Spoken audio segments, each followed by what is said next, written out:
now have is evidence that chemical weapons have been used inside of Syria, but we don't know how they were used, when they were used, who used them.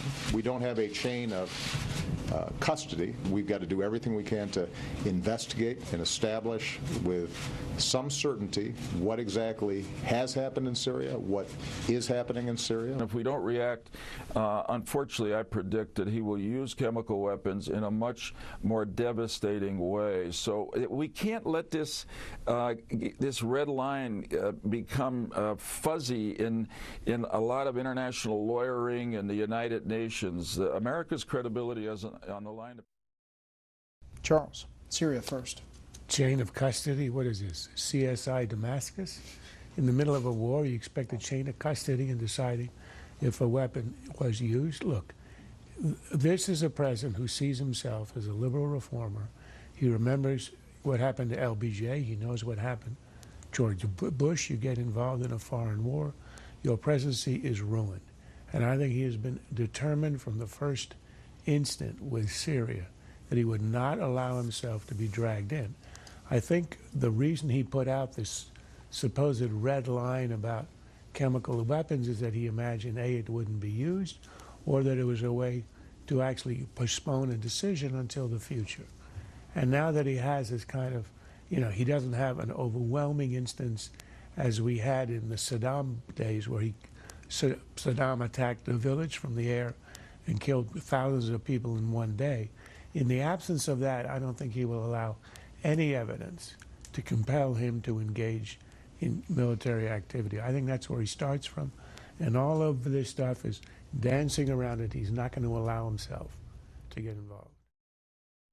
Ed, I'm not familiar with this notion that anybody's been blocked from testifying.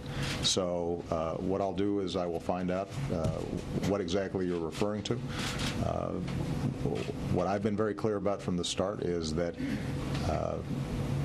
our job with respect to Benghazi has been to find out exactly what happened, to make sure that U.S. embassies, not just in the Middle East, but around the world, are safe and secure, and to bring those who carried it out to justice.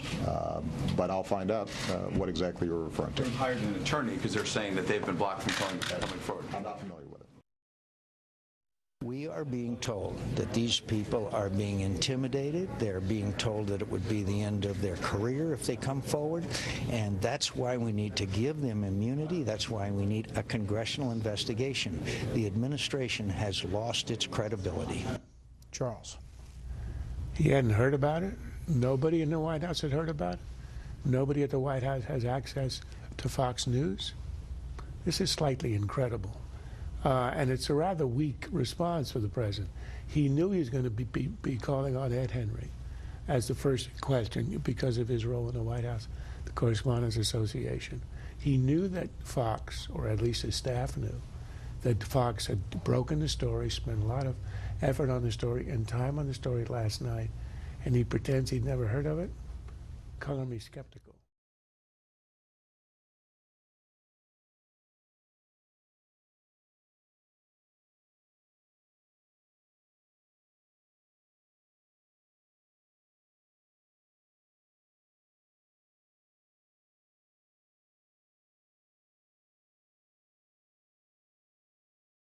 Adam Housley's source says the mastermind of the attack has been identified in Libya and is walking free.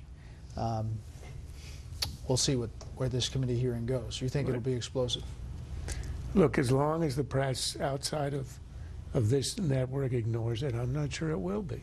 I mean, why hasn't anybody asked the president what's happening on the Libya investigation? And how can the president have a press conference 17 hours after you broke the story and pretend he hasn't heard of it? And nobody asks him about that. That's what I find astonishing.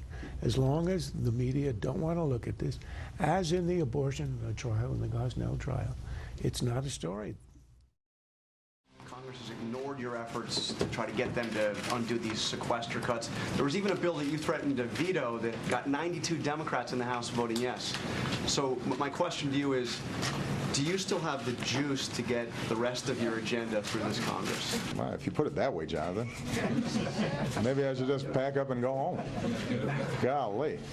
You know, I think it's a little, as Mark Twain said, you know, rumors of my demise may be a little exaggerated at this point.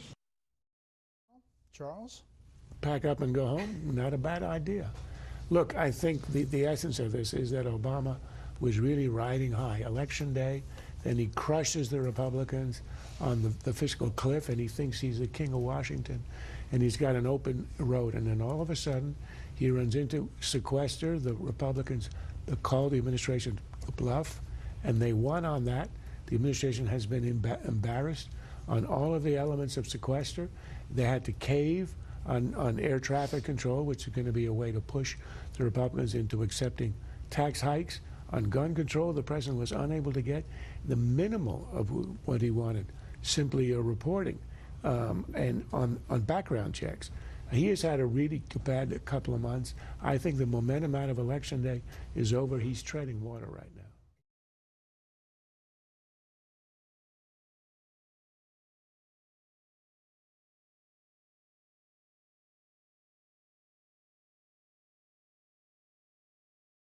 This has been a Sunfish production.